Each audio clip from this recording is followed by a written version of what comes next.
Well, new glasses. Still trying to decide if I like them or not. And actually, I need better lighting. This needs... Battery's dead, so not working.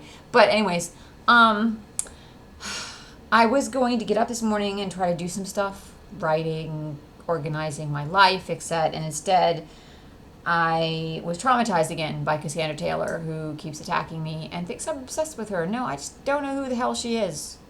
And I don't understand why she cares. Is she Carol Grant? Is she Amelia Adams? Who sent me an email basically saying she thinks I want to be her. And I'm like, you're delusional, Amelia. I do not want to be a wealthy real estate agent with 2 kids and a husband who looks like he also is a real estate agent. Yeah, her husband is a real estate agent. When I dated actors and musician types and artist types when I was in college and didn't date anybody in high school, graduated a virgin, and had lots of guy friends in high school, though. Had a lot of guy friends in grad school. I like having guy friends. I really do. But I don't like it when guys stop being your friend and start treating you like you're an object, or for that matter, abuse you, take advantage of you. Then you're not a friend anymore. But anyways, yeah. And I think I'm tired of the attitude I'm not, I was having a conversation with a friend today who's a script supervisor, and he pointed out certain people who are working class actors, and I'm not, I guess, that kind of actor because I went to law school and stuff like that, but I'm also still an actor, and I wouldn't exactly say I'm the Oscar type of actor either. I wanted to do art, and I wanted to create, and I was serious about doing that, and I hated this attitude that we have in America. We're supposed to, we're free thinkers. Aren't we? We think for ourselves, don't we?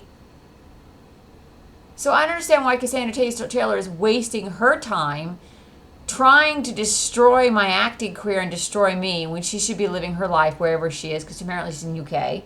I keep thinking, did someone pay you? Or is someone paying you to do this? Are you invested in this? Do you know people in California who knew me? Or are you just jealous? I don't...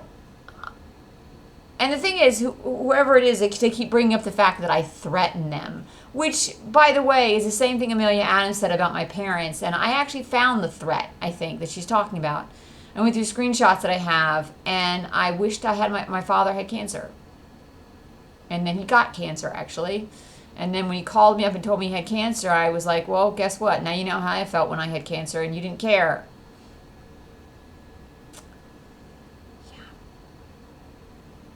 Yeah. That is not a legal threat. That is not the kind of threat that someone would go to prison for. That is not the kind of threat that someone should be banned from social media or social circles for. That is just being human. I mean, that's the strange part about this. I am not a criminal. I have never committed a crime. And Cassandra Taylor, in her email, she's emailing me now. I've been emailing me for the past 2 days.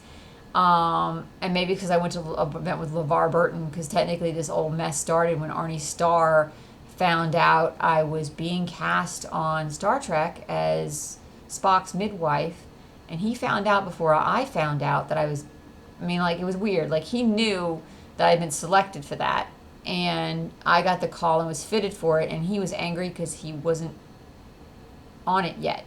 He hadn't been selected yet. He wanted to work it. He was obsessed with being on Star Trek, and I was not pseudo-obsessed. It was one of my pseudo little dreams, to work on Star Trek maybe. And then that happened, and I was like, oh wait, that could happen? I could end up working on Star Trek? Really?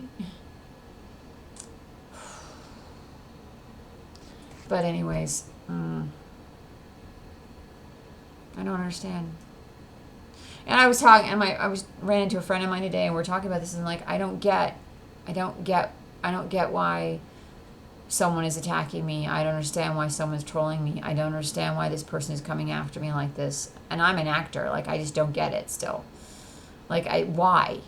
What's the point? You won. I'm not going to have an acting career now, but then I'm not also going to have children. I'm not going to live. I'm not going to survive. You might as well have You might as well be a predator in the jungle, and you have basically decapitated another animal.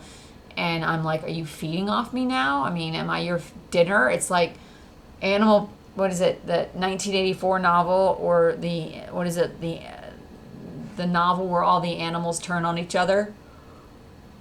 Or turn on the island, the Lord of the Flies, I think, was another story about that, like where a bunch of kids living on an island and they all turn on one another. And Yellow Jackets, which I haven't seen all the episodes for, is about cannibalism. And I'm like, well, are you a cannibalist, Cassandra Taylor?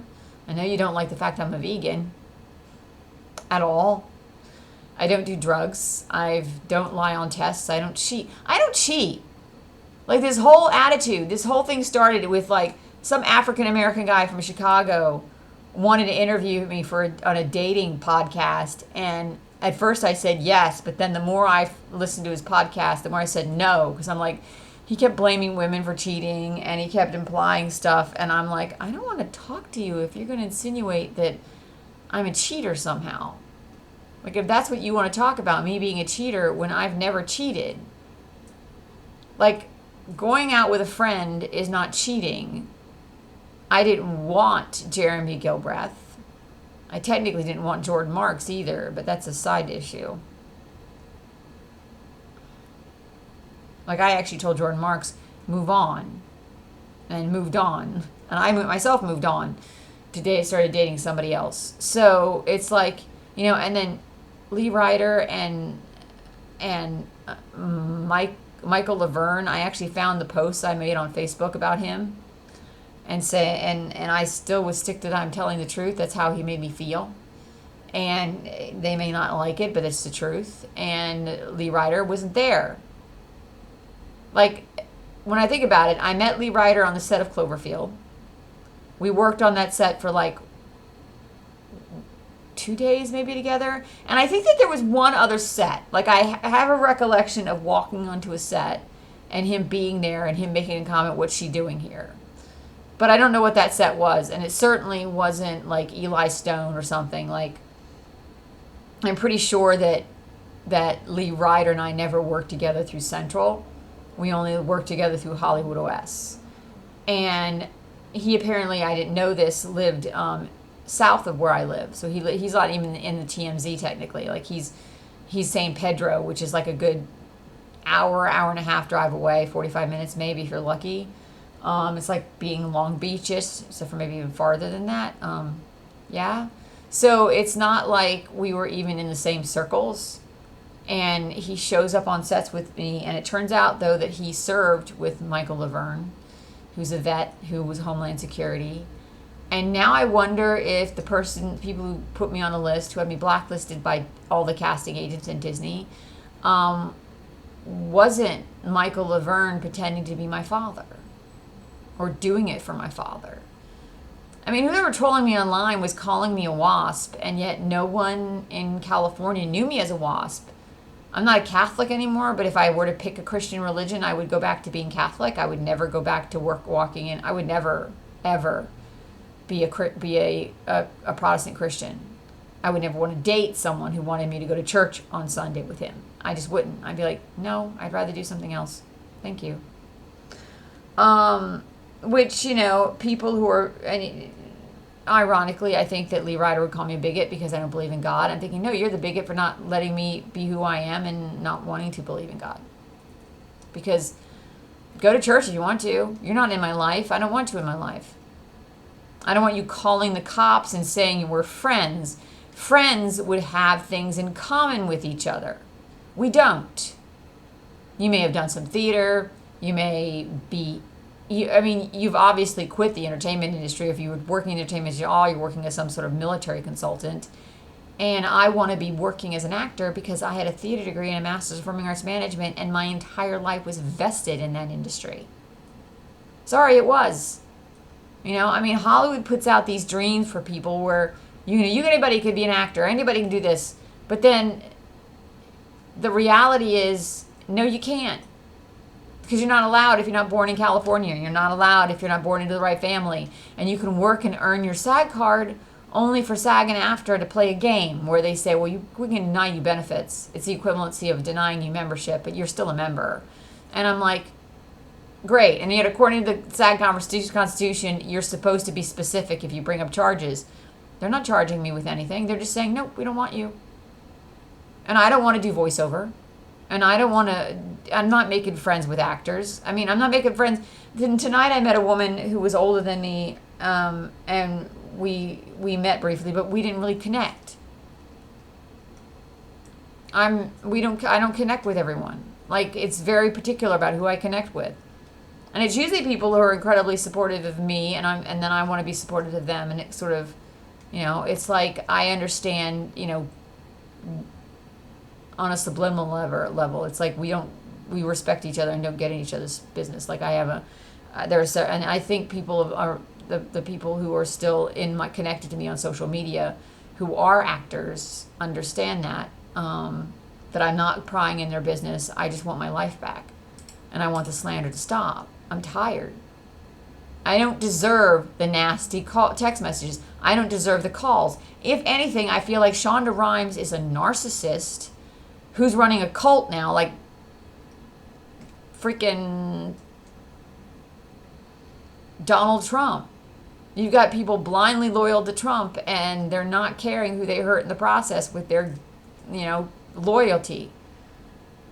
People are attacking me and trolling me because they're blindly loyal to a woman who creates television shows or financially backs television shows. How many shows? She's a showrunner for Grey's Anatomy. She created Grey's Anatomy, but she wasn't the creator of Getting Away with Murder. There was a guy who is actually the creator of that show, who she supported financially. So she was the producer on it, but not the showrunner, or not the actual creator of it. And then the Brighton that she's creating in the UK is based on a series of books that was written by someone. Like, she's not really technically the person who came up with that idea. She's taken a book and turned it into a series. So, yeah, there's that too. I don't need ideas. I don't want to take somebody else's ideas and make a movie out of it. I had enough of my own ideas that I wanted to sit, write, and create.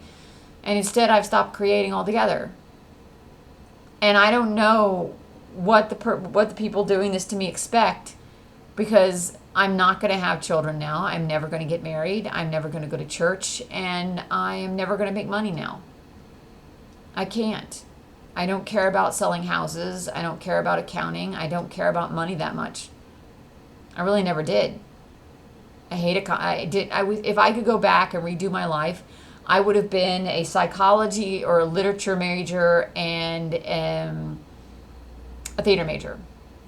Or communications. I would have been communications and theater, maybe. I would actually studied film and communications instead of studying business and economics, because I haven't used that degree. Other than the fact that it keeps the roof over my head in a sense, because I'm smart with my money, and I know how to do my credit stuff, and I know how to, maintain a budget per se. It's rare that I've a few times, like maybe twice in my life, I've messed up. Actually, no, one time was the bank's fault. I bounced a check, and it was the bank's fault. I remember that because I had to go meet with the bank manager, and I had a bit of a stern tiff with him. But they were very apologetic, and they fixed it. So that was back when I was living on the East Coast. Yeah. So technically, there's only been one time when I almost screwed myself up, and because I totally forgot I charged something, but it worked out. I didn't get a bad mark on my credit at all for it. It was just something where I was like, okay, great. Now I got to pinch pennies for the next 2 weeks because I stupidly bought something and then had to buy something else. Or when I have to buy glasses, like these new glasses I have. Yeah, showing off. They look kind of silver-ish now. They're actually the same color as my skin, so it's like they're almost like clear on my face. They're like a peachy orange color. They're called grapefruit soda, but for whatever reason, right now they look like very almost like they're just glass, crystal instead of peach. No, if I put my hand up, no, because they match my skin. Oh well, never mind. Peace out. I'm tired and I need to go to sleep. Maybe tomorrow I'll be more productive. Maybe I'll have, of course, once I post this video, Cassandra Taylor's going to read it. She's going to be emailing me all weekend instead of living a life that she should be living because she's pathetic that way.